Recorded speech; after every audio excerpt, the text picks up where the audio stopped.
Señor, te damos gracias, Padre, porque tú eres santo, bueno, perfecto, por tu misericordia, por tu gracia. Gracias por tu sabiduría. Te alabamos por lo que tú eres y lo que tú has demostrado, Señor, a lo largo de la historia. Y por la eternidad, Señor, no será suficiente todo lo que tú nos mostrarás de tu grandeza. Señor, tenemos muchas razones por las que adorarte, Señor. Gracias por tu amor incomparable, Señor. Gracias por tu amor incondicional por medio de Cristo, Señor. Para aquellos que tú has escogido, Señor, y tú has obrado para que podamos creer en ti, Señor. Gracias por habernos unido a tu cuerpo. Gracias por darnos una nueva esperanza en Cristo.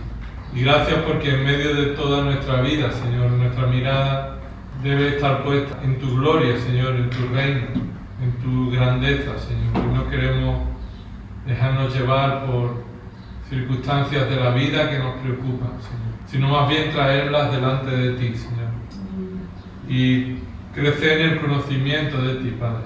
Confiar en tus propósitos, que tú utilizas aún el sufrimiento para transformarnos a la imagen de Cristo.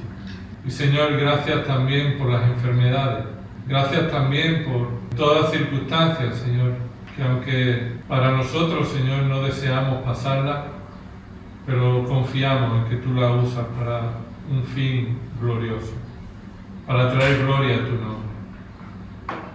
Gracias por esta tarde y habernos traído con bien, Señor, y ayúdanos a entender tu verdad, a entender tu palabra, a entender la grandeza de lo que tú has diseñado, que sea tu iglesia, tu cuerpo, en la cual tú nos has hecho parte. Todo esto oramos en el nombre de Cristo.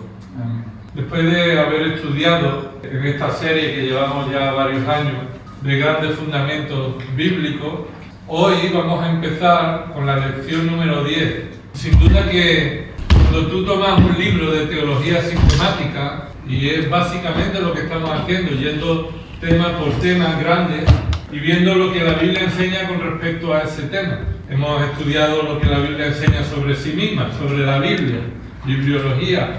Hemos estado estudiando lo que Dios dice de sí mismo. Esto es la teología propia de quién es Dios. Hemos estudiado quién es Cristo, hemos estudiado quién es el Padre, el Hijo, el Espíritu Santo. Hemos estudiado quién es el hombre, qué es el pecado. Y hemos estudiado en la última lección qué es la salvación, lo que la Biblia enseña con respecto a la salvación. Si tú tomas un libro de teología, normalmente el siguiente capítulo, la mayoría de ellos tocan el tema de los ángeles caídos, los demonios, Satanás y todo eso. Pero creo que eso lo vamos a dejar para más adelante, porque lógicamente, o siguiendo una línea lógica, después de la salvación, lo que deberíamos de estudiar no es solamente cómo Dios salva y todo lo que la Biblia enseña con respecto a la salvación, sino qué viene después de la salvación. O cuando Dios nos salva, ¿a qué nos trae? La espiritual de la iglesia. La iglesia, esta es la idea lógica y la consecuencia de práctica en nuestra vida de nuestra salvación. Es el aspecto común de todos los creyentes. Hemos sido unidos y así se forma la iglesia por medio de aquellos que han sido salvados y Dios los une en un solo cuerpo. Lo que Dios ha revelado por medio de su palabra sobre la iglesia es fundamental. ¿Qué es la iglesia? Y hay miles de respuestas para decir qué es la iglesia. Y una de ellas verdadera. Y de lo que tú creas que es la iglesia va a depender tu vida de piedad. Va a depender el resto de tu vida. Lo que tú creas que es la iglesia no debe estar relacionado con lo que tradicionalmente has creído que es la iglesia. Y la mayoría de nuestra cultura es la iglesia católica. Aunque muchos de nosotros ya hemos nacido en una iglesia, dentro de una familia, con principios cristianos, bíblicos, dentro de la iglesia evangélica. Ahora, la iglesia sabemos que es mucho más que un edificio. Y es mucho más que una organización. Y es mucho más que un grupo de personas. La iglesia es, podríamos decir, utilizando el mayor ejemplo, es el cuerpo de Cristo. Es un organismo espiritual formado por todos los que han sido regenerados, aunque en apariencia, externamente, hay iglesia visible de la cual también forman parte los que no son cristianos, no han nacido de nuevo. Pero eso lo veremos más adelante. Lo que es iglesia visible y la iglesia invisible. Podríamos decir lo que es la iglesia real y lo que es la iglesia en su apariencia. Pero como decía, lo dejaremos para más adelante. Ahora, este tema de la iglesia ha sido y sigue siendo un tema de controversia. Y esto ha causado que muchos cristianos estén divididos de qué es la iglesia. Y quisiera, en primer lugar, plantear de inicio lo que enseñan algunas posturas equivocadas, o lo que enseña algunas dos posturas, una de ellas equivocada, o muchas de ellas equivocadas, y una de ellas una postura bíblica. Ya que cuando somos expuestos a la palabra de Dios, la exposición de tu palabra dice alumbra el entendimiento de los simples. En primer lugar, y ahí tenéis puesta en primer punto la controversia. ¿De qué controversia hablamos? Bueno, de una manera general podría haber la controversia entre distintas formas de ver la iglesia, pero vamos a verlo principalmente en dos de ellas. En primer lugar, la postura del reemplazo. En segundo lugar, la postura bíblica. Y os voy a dar varios puntos, y estos son generales, esto es para tener una idea, no vamos a entrar en muchos detalles de esto, pero ¿cuál es la postura del reemplazo? Yo creo que la propia palabra lo dice, reemplazo, y lo tenéis ahí en vuestra primera línea. La iglesia, ellos enseñan esto, ¿vale? Ellos dicen esto. Sostienen que la iglesia es una continuidad espiritual del pueblo de Israel, a quien ha reemplazado como pueblo de Dios. Y ahí te falta esa palabra. Reemplazado. Es decir, estos enseñan que la iglesia ha tomado el lugar que hasta el momento Israel ocupaba. Es decir, si ves de una larga manera el Antiguo Testamento, ves que Dios escogió a Abraham, lo llamó de Ur, y a partir de ahí, como Gerson nos está mostrando en el Antiguo Testamento, Dios escoge a Abraham y dice, de ti haré una nación. Y le da un pacto a Abraham, hace un pacto con él. Y la familia de Abraham, después Isaac y después Jacob, Jacob entra en Egipto y a partir de Egipto la nación se crea el pueblo, la población. Y entonces Dios a través de todo el Antiguo Testamento trata con su pueblo. Algunos enseñan que cuando Cristo vino, trajo juicio sobre Israel, ya que Israel rechaza al Mesías y lo matan. Algunos enseñan que entonces Dios desecha a Israel y reemplaza a Israel por la iglesia. Y esto no lo enseña la Escritura, pero ya veremos por qué sí y por qué no. En segundo lugar, ¿qué enseñan estos? Enseñan que está directamente ligada con la teología de los pactos. La teología de los pactos. ¿Qué es la teología de los pactos? Bueno, la teología de los pactos se refiere a que resalta los pactos teológicos por encima de los pactos bíblicos. Los pactos teológicos de los pactos bíblicos. Y creo que esto alguna vez lo hemos hablado. ¿Qué es un pacto teológico? Bueno, un pacto teológico se caracteriza porque no ha sido establecido por Dios en la Escritura como un pacto. Es decir, Dios no ha establecido ese pacto diciendo expresamente esto es un pacto, sino que los teólogos, los estudiosos, o cualquiera de nosotros que podamos estar estudiando la Escritura, podríamos llegar de algún modo a confundir lo que es una relación de Dios con el hombre, y entonces yo interpreto que eso es un pacto. Por ejemplo, está el pacto de obras. Ellos hablan de un pacto teológico, es el pacto de obras. ¿Cuál es? Pues ellos interpretan que el pacto de obra es, mira, de todo árbol del huerto puedes comer, pero de este no comerás, porque el día que de él comas ciertamente morirás. ¿Dónde está el pacto ahí? En ningún sitio, pero ellos interpretan ahí un pacto de obra. Y después viene un pacto de gracia y diferentes pactos teológicos. Así que un pacto teológico no está expresado en la Escritura como un pacto, sino se da por entendido, se da por hecho. Es una conclusión a la que el intérprete llega, pero la Escritura no lo identifica como un pacto. No sé si ha quedado eso suficientemente claro. Bueno, claro, puede ayudar en contraste al pacto bíblico. ¿Cuál es el pacto bíblico? Aquel que la Escritura directamente trata como un pacto. Por ejemplo, el pacto que Dios hizo con Noé. Por ejemplo, el pacto que Dios hizo con Abraham. El pacto que Dios hizo con Moisés, el pacto que Dios hizo con David. Entonces, esos son pactos. Dios ha hecho un pacto con esas personas. E incluso aunque no venga esa palabra pacto, han escenificado esa firma, ese pacto lo han escenificado como culturalmente se hacía. Recuerda que hizo Dios con Abraham, asegurándole el pacto que él le había dado, cogió unos animales y los cortó por la mitad, ¿recuerda? Y Abraham se quedó ahí medio dormido y cuando en una de esas que levantó la cabeza vio una luz, una llama que pasaba por en medio de los cuerpos. Es decir, Dios estaba ahí confirmando cómo culturalmente se estaba haciendo.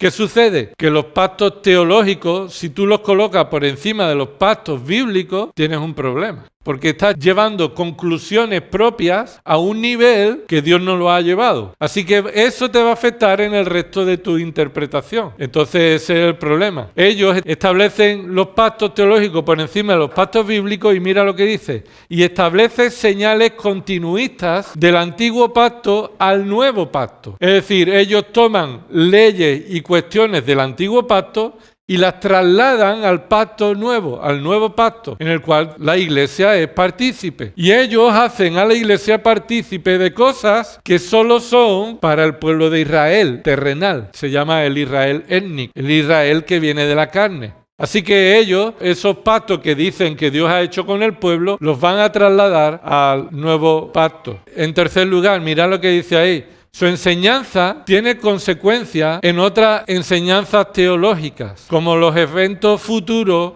o la escatología. Es decir, fallar en este tema no es un simple fallo, sino que esto va a tener repercusiones en otros aspectos teológicos, en otras formas en las que la Biblia enseña y te va a afectar a la hora de interpretar, por ejemplo, la escatología. Por ejemplo, ellos son propensos a pensar que el milenio no es literal. El reino milenial que Cristo establecerá en la tierra durante 1000 años no es literal, sino que ya estamos viviendo el milenio. Que ese reino de justicia Dios lo está llevando a cabo por medio de la iglesia. Y un día el Señor ya destruirá por completo. Claro, las muchas cuestiones que no encajan con esta interpretación. Mirad lo que continúa diciendo esta postura del reemplazo. Todas las promesas de Dios para Israel, y aquí nos referimos al Israel étnico, del Antiguo Testamento, ellos dicen que deben cumplirse en la iglesia, lo cual requiere la espiritualización y alegorización como método de interpretación.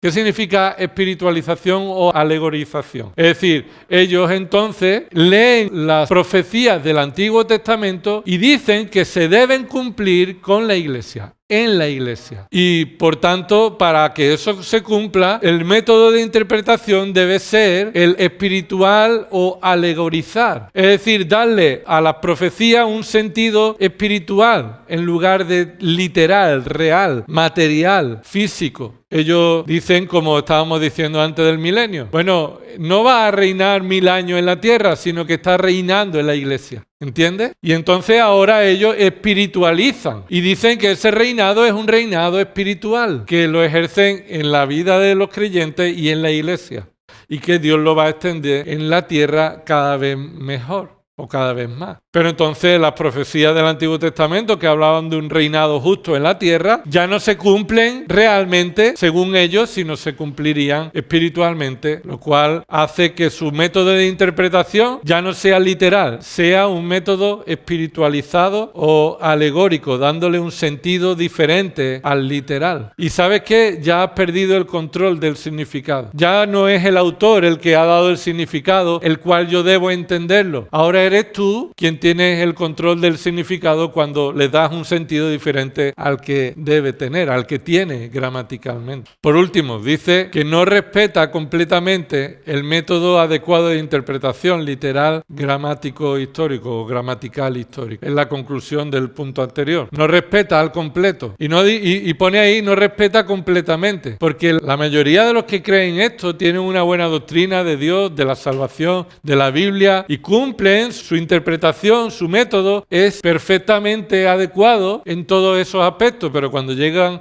al tema de la iglesia, ahí resbalan y no cumplen completamente este método. Elevan la teología histórica por encima de la teología bíblica. ¿Y qué significa teología histórica y teología bíblica? Bueno, teología bíblica es precisamente la enseñanza sobre Dios que la Escritura enseña y tú interpretas adecuadamente por medio de una interpretación literal, gramatical, histórica. Ahora, ¿qué es la teología histórica? La teología histórica no necesariamente es bíblica. Es decir, es a lo largo de la historia, desde que Jesús ascendió a los cielos y el último apóstol que escribió terminó de escribir y los siguientes creyentes continuaron predicando, ¿qué enseñaban ellos? ¿Qué enseñaba la iglesia desde su comienzo? La iglesia primitiva, ¿qué enseñaba en el siglo I, siglo II, siglo III? ¿Cómo enfrentaron las herejías? ¿Cómo se reunieron para decir lo que la Biblia enseña? Así que a lo largo de la historia ha habido personas que Dios ha levantado por gracia para enseñar lo que la Biblia enseña, pero todo lo que enseñaron no fue correcto. No fue correcto al completo todo. En algún aspecto estaban influenciados por algún error interpretativo. Como tú y yo, no estamos al completo perfectos. Por eso seguimos aprendiendo y tenemos la Biblia como la autoridad. Entonces, ¿qué vamos a creer? ¿Lo que Asamblea de Hermanos o la Iglesia Pentecostal, los bautistas o esto o lo otro han dicho que es la verdad? ¿O lo que la Biblia enseña y dejamos que nos enseñe, aunque vaya diferente a lo que yo creía históricamente? No sé si me estoy explicando. Asamblea de Hermanos a veces cree cosas que no son bíblicas. Pero por tradición y por mantenerte a esa teología histórica, pues en ocasiones premia antes la historia que la Biblia. Así que en esta postura, estos hermanos elevan la teología histórica por encima de la teología bíblica. Es decir, tienes que romper con lo que tú creías y con lo que muchos enseñaron hace siglos, pero estaban equivocados. ¿Y por qué? Porque lo entendemos correctamente. Porque a veces los manuscritos que tenían aquellos estaban limitados, porque no tenían todas las herramientas adecuadas, porque fallaron en algunas de ellos de sus conclusiones. Así que debemos someternos a la palabra, no a lo que la tradición histórica ha mandado. Segunda postura. ¿Cuál es la postura? La postura bíblica. Básicamente enseña esto, que la iglesia siempre ha sido parte del plan soberano de Dios, un misterio desvelado en el nuevo pacto. Es decir, Dios no llega a un momento de la historia y dice, como Israel tuvo oportunidades y rechazó al Mesías, entonces Dios rechaza a Israel por completo y entonces ahora pone a la iglesia en el lugar. Y no fue el plan B. La iglesia siempre ha estado en el plan de Dios. Siempre ha estado en el plan de Dios. Forma parte del plan soberano de Dios. Pero Dios lo ha revelado a su debido tiempo. En un tiempo de la historia, Dios manifestó a Jesucristo, cumplió el plan redentor y Dios, por medio de Jesucristo y el Evangelio, ha revelado el misterio que antes estuvo oculto. Y eso lo veremos en Efesios más detalladamente. No solamente el misterio tiene que ver con Cristo y la obra de Cristo, sino con la obra de Cristo que era también edificar su iglesia. Y esto es lo que en el primer siglo les costó mucho trabajo y parece que a día de hoy también.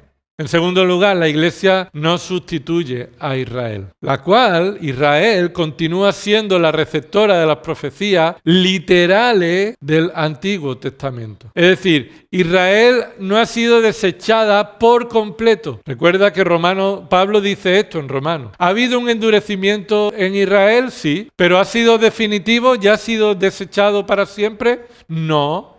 Y Pablo enseña sobre esto. No ha sido desechado para siempre, sino por un tiempo ha sido desechado. Y continúa las profecías del Antiguo Testamento relacionadas con aquellos que recibieron la profecía. Y vamos a ver qué diferencia hay entre las profecías del Antiguo Testamento para Israel, que todavía deben cumplirse, y la aplicación o principios espirituales que ahí están, que se aplican a la iglesia sin quitar, sin anular el cumplimiento literal. En tercer lugar, Cristo anunció que Él edificaría su iglesia como una realidad que no existía anteriormente en el Antiguo Testamento. Cristo no dijo, yo seguiré edificando mi iglesia. Cristo no dijo, yo estoy edificando mi iglesia. ¿Qué dijo Cristo? Yo edificaré mi iglesia. Así que en ese momento la iglesia no era una realidad existente. Él prometió, anunció que edificaría su iglesia. ¿Qué enseña esta postura bíblica? Que la iglesia comenzó el día de Pentecostés con la venida del Espíritu Santo. Ahí comenzó la iglesia. En la venida del Espíritu Santo como promesa del Hijo y que el Hijo y el Padre enviarían para que continuara la obra en la iglesia. Así que el día de Pentecostés fue el día en que la iglesia comenzó. ¿Qué enseña esta postura? Te faltaba ahí una palabra. La iglesia comenzó en el día de Pentecostés. Ahora te falta aquí otra palabra. Las profecías del Antiguo Testamento se cumplirán literalmente en la tierra para el pueblo de Israel. Y ese pueblo es el pueblo étnico. Cuando hablamos pueblo de Israel, no debemos confundir a la iglesia, que también se le llama el pueblo. Pero él no ha cogido y ha mezclado los pueblos, que ya Israel no existe y la iglesia lo ha sustituido.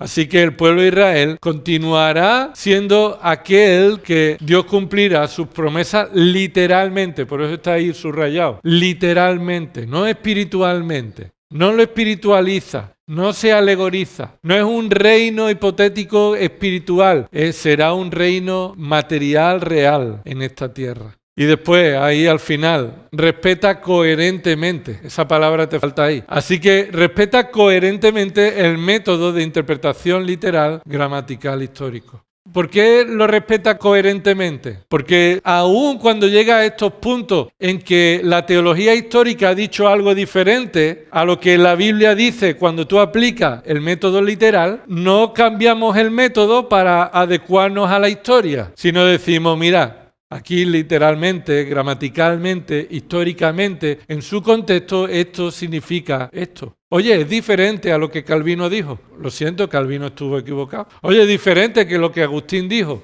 o lo que Lutero dijo. Lo siento, está equivocado. La verdad es una y no cambia. Eso no significa que la verdad va cambiando por la cultura nuestra. No. El método interpretativo nos lleva a cuidar con precisión el significado del texto.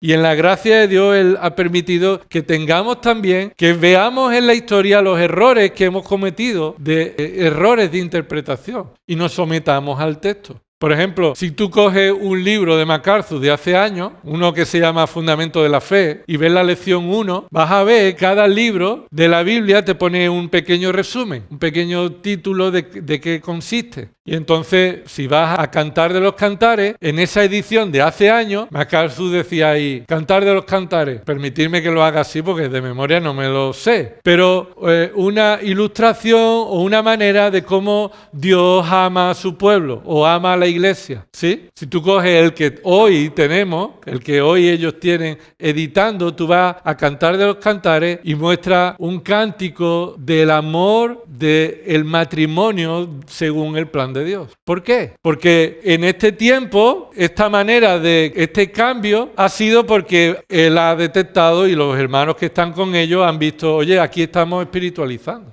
Oye, aquí el Cantar de los Cantares tú lo lees y no hay nada que hable de la iglesia. No hay nada que hable de la iglesia. Ni Dios como esposo. Lo que tenemos que interpretar la Escritura literalmente, gramaticalmente. ¿Y qué hacemos cuando leemos eso? No lo espiritualizamos ni alegorizamos, como la historia nos ha llevado a hacer. Y nosotros hemos hecho. Pero te das cuenta, ¿no? Este libro está hablando de un esposo y una esposa y cómo se aman, cómo se desean piadosamente, con pureza, según el propósito de Dios en el matrimonio. Ya está. No hace falta nada más. ¿Hay principios ahí que se pueden aplicar a nuestro día? Pues sí, pero no puede espiritualizar de esa manera. Entonces, ¿ha cambiado la Biblia? No. Pero a veces nosotros, en la manera que la interpretamos, nos damos cuenta de errores y tenemos que volver atrás. Vamos a orar. Gracias, Padre, porque tu palabra es verdad. Gracias, Padre, porque tú nos enseñas por medio de ella cómo eres tú, Señor, cómo es tu plan, que es un plan perfecto, y cómo por gracia nos has incluido en medio de este plan, Señor, por medio de Cristo, para ser tu iglesia. No la iglesia de Alcosa, no la iglesia de un hombre o de los hombres, no la iglesia de un grupo denominacional, la iglesia de Cristo, la iglesia del Dios verdadero. Somos de tu posesión, Señor, y queremos crecer en esto, en saber qué somos delante de ti, Señor, y eso nos ayudará a saber cómo vivir. Y cómo, Señor, darte gloria por medio de esta realidad que nos has mostrado. Y, Señor, te adoramos, Padre, por tu misericordia y por tu paciencia con nosotros. Porque aún no siendo todavía lo que debemos ser, aún no siendo como seremos transformados a la imagen de Cristo, tu plan continúa siendo fiel. Tú no nos has desechado de tu iglesia, Señor, sino que nos has incluido por los méritos perfectos de Cristo. Señor, ayúdanos, Padre, a adorarte por medio de tu verdad. En el nombre de Cristo. Amén.